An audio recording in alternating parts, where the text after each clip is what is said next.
बार का ओनर कहता है वो बिल्कुल सही कह रहा है। आज हम लोग साथ में इसीलिए हैं ताकि हम लोग उन लोगों को सेफ जगह प्रोवाइड कर सके जिनके पास रहने के लिए जगह नहीं है। हमें उन कांस्टेबल की तरह तो बिल्कुल भी नहीं बनना है। हम हमेशा के लिए तो नहीं छुप सकते हैं ना, वैसे भी एक दिन हमें इसका सामना करना ही पड़ेगा। फिर वो सी और चार्ल्स को कहता है तुम दोनों यहाँ पे रह सकते हो, पर मैं ये गारंटी नहीं दे सकता कि तुम्हें यहाँ पे कोई प्रॉब्लम नहीं होगी। चार्ल्स कहता है आप लोग शांत होकर रह सकते हैं, हम लोग भी नहीं चाहते हैं कि कांस्टेबल हमें पकड़ ले। फिर सी इयान को थैंक्स कहता है क्योंकि उसकी वजह से आज वो दोनों बच गए। इयान कहता है थैंक्स कहने की जरूरत नहीं है, मैंने तो सिर्फ सच कहा था। तभी चार्ल्स सवाल करता है तुम लोग उन लोगों को क्यों रखते हो जिनके पास रहने के लिए घर नहीं होता।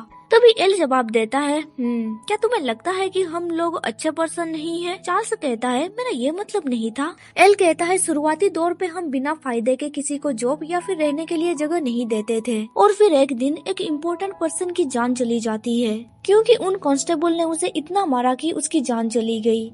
पर उस पर्सन ने हमें ये कहा था कि तुम लोग अभी भी बहुत यंग हो, तुम लोगों को मेरी तरह बनने की जरूरत नहीं है। इसीलिए हम लोगों ने डिसाइड किया लोगों की मदद करने की। फिर वो आगे बताता है शुरुआती दौर पे ये सब कुछ बहुत ही ज्यादा डिफिकल्ट था। जिन लोगों के पास जॉब नहीं थी वो खुशी खुशी हमारे साथ काम करता था, पर जो लोग दूसरों को काम देते थे वो हमारी तरह नहीं सोचते थे और वो लोग हमें गाली दे के वहाँ से भगा देते थे। पर लकीली वहाँ पे कुछ ऐसे पर्सन भी थे जो हमारी मदद करना चाहते थे। इसी रीजन की वजह से हमें एक होप मिला। फिर वो आगे कफ करते हुए कहता है ये सुनने में वियर्ड लगेगा पर मैं तुमसे कुछ कहना चाहता हूँ। वो दरअसल बात ऐसी है कि मुझे नाम ठीक से याद नहीं रहते हैं, क्या तुम फिर से मुझे अपना नाम बता सकते हो? ये सुन के चार्ल्स और सी अपना अपना नाम बताते हैं। फिर एल अपना हाथ आगे बढ़ाते हुए कहता है मेरा नाम एल है, आई होप कि हम आगे भी साथ में काम करते रहेंगे। सी उससे हैंडशेक करने ही वाला होता है कि तभी चार्ल्स उससे हैंडशेक कर लेता है और कहता है तुम्हारे साथ काम करके हमें भी अच्छा लगेगा। इसके बाद हमें 3 महीने बाद का सीन दिखाया जाता है। एक दिन सुबह चार्ल्स सी को बताता है कि स्नोफॉल होने की वजह से आज बहुत ही ज्यादा ठंड है। सी जल्दी से अपने बिस्तर से उठ जाता है और विंडो के जरिए बाहर स्नोफॉल को देखने लगता है। हवा चलने की वजह से उसे ठंड लगने लगती है। चार्ल्स खिड़की बंद कर ही रहा होता है कि तभी सी उसे रोक लेता है। फिर चार्ल्स उसके चेहरे को टच करते हुए कहता है जरा देखो, ठंड से तुम्हारा चेहरा लाल हो चुका है। सी कहता है आज से पहले मैंने कभी भी स्नोफॉल नहीं देखा था। ये सुन के चार्ल्स हैरान में पड़ जाता है और वो कोई भी जवाब नहीं देता है। कुछ देर के बाद वो दोनों स्टेयर्स से नीचे आ जाते हैं। बार ओनर सी से कहता है हमारे पास ज्यादा ब्रेड नहीं है, तुम दुकान जाके खरीद के ले आओ। सी चार्ल्स के साथ बाहर निकलता है ब्रेड खरीदने के लिए, पर रास्ते में वो एक भीड़ को देख के रुक जाते हैं। एक लड़की कहती है नोबेल के कैरेज एक बेगर के ऊपर से चढ़ गया। कैरेज के अंदर जो नोबेल बैठा हुआ था वो बेगर के ऊपर पैसे थ्रो करते हुए कहता है क्या ये पैसे तुम लोगों के लिए काफी है? फिर वो दरवाजा बंद करते हुए कहता है आज का लक कितना खराब है, चलो अब यहाँ से चलते हैं। ये कह के वो नोबेल पर्सन वहाँ से चला जाता है। सी सोचने लगता है यहाँ पे लोग बहुत ही ज्यादा स्ट्रगल कर रहे हैं और धीरे धीरे उनकी संख्या भी बढ़ती जा रही है। तभी चार्ल्स उसे कहता है चलो अभी हमें वापस चलना चाहिए। इसके बाद हमें रात का सीन दिखाया जाता है। अभी सी लोगों को ड्रिंक सर्व कर रहा होता है। तभी एल कहीं से वापस आ जाता है और वो सी के कंधे पे हाथ रखते हुए कहता है ओह बाहर तो बहुत ठंड लग रही है, क्या ये ड्रिंक मेरे लिए है? सी कहता है ये उस टेबल के लिए है, पर एल उस ड्रिंक को लेते हुए कहता है तुम कितने अच्छे हो। तभी चार्ल्स उसे पीछे से खींच लेता है। एल कहता है अरे यार तुम फिर से आ गए।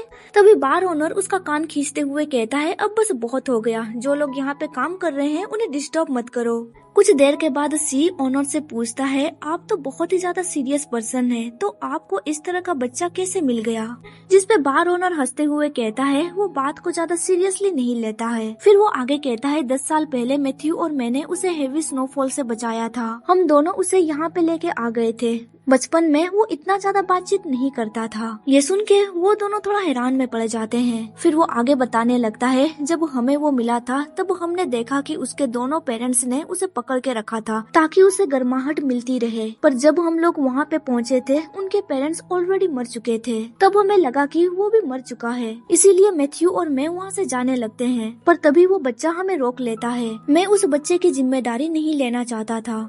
तब मेरा मतलब था कि आखिर हम एक बच्चे को पाल पोस के कैसे बड़ा कर सकते हैं, जबकि हम लोग खुद इस दुनिया में सरवाइव कर रहे थे। मैंने तब मैथ्यू से कहा था हम सब लोगों की मदद नहीं कर सकते हैं, पर मैथ्यू उसे समझाता है हाँ मैं जानता हूँ, पर क्या हम इस बच्चे की मदद कर सकते हैं प्लीज ब्रदर। उसे रिक्वेस्ट करते हुए देख बार ओनर इसके लिए मान जाता है। ये सुन के मैथ्यू बहुत ही ज्यादा खुश हो जाता है। फिर बार ओनर आगे बताने लगता है एक पर्सन सब कुछ अकेले नहीं कर सकता। फॉर्चुनेटली हम यहाँ पे सब लोग एक साथ मौजूद है एक दूसरे को सपोर्ट करने के लिए। इसके बाद हमें अगले दिन सुबह का सीन दिखाया जाता है। काम करने के दौरान चार्ल्स नोटिस करता है कि सी आजकल एल से बहुत ज्यादा बातचीत कर रहा था। उन दोनों को साथ में बातचीत करते हुए देख चार्ल्स को जेलस महसूस होता है। कुछ देर के बाद एल वहाँ से चला जाता है क्योंकि उसे कुछ काम था। उसके जाने के बाद चार्ल्स सी से पूछता है तुम दोनों किस चीज के बारे में बातचीत कर रहे थे। सी कहता है ओ हम दोनों सिर्फ रिवोल्यूशन के बारे में बातचीत कर रहे थे, मुझे एक आइडिया बहुत ही ज्यादा इंटरेस्टिंग लगा। चार्ल्स उसे पूछता है क्या तुम्हें उससे बातचीत करके अच्छा लगा, क्या तुम उसे डिसलाइक नहीं करते थे।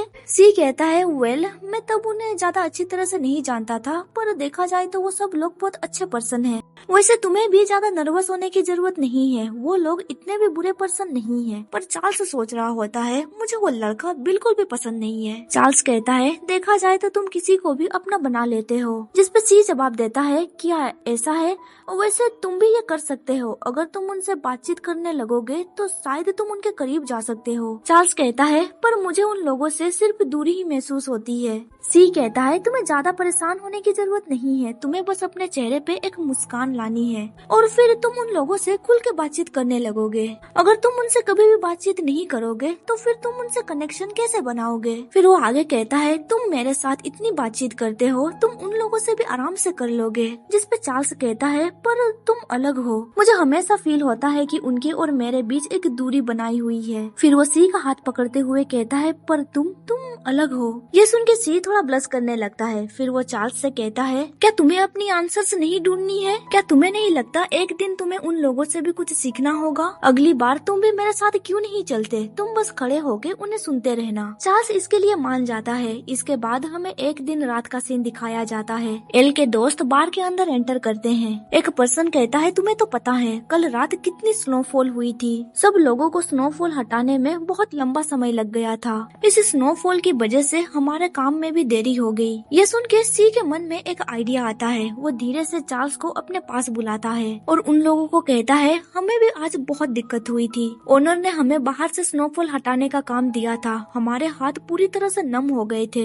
एल का दोस्त कहता है क्या ओनर ने तुम्हें अकेले भेज दिया स्नोफॉल हटाने के लिए। सी कहता है नहीं ऐसा बिल्कुल भी नहीं है, चार्ल्स भी मेरे साथ था। इसके बाद हमें सुबह का फ्लैशबैक दिखाया जाता है। सी 1 घंटे से स्नो हटा रहा था, पर अभी उसके हाथ पूरी तरह से जम चुके थे, वो कुछ काम भी नहीं कर पा रहा था। तभी चार्ल्स वहाँ पे आ जाता है और कहता है मेरा फावड़ा टूट गया है, मुझे अपना फावड़ा दे दो। सी पूछता है क्या हमारे पास एक्स्ट्रा फावड़ा नहीं है। फिर वो आगे कहता है आई गेस तुम्हें वापस चले जाना चाहिए और तुम जाके रेस्ट कर लो।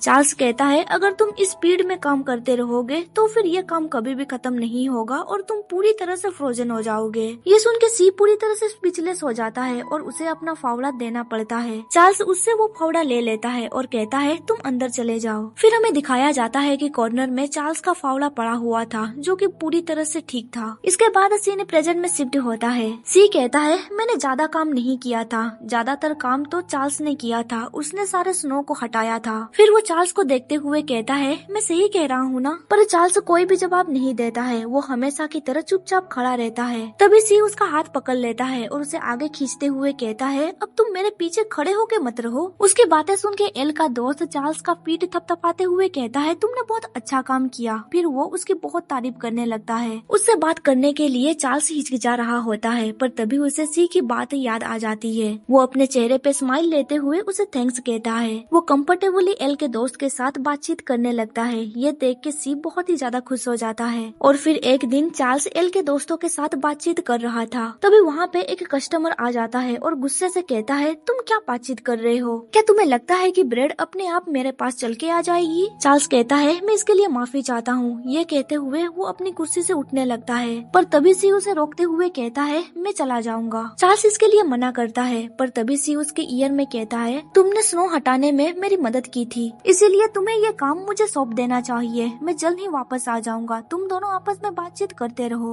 उसके जाने के बाद हमें दिखाया जाता है कि चार्ल्स प्लस कर रहा होता है, क्योंकि कुछ देर पहले सी उसके इतने करीब जो था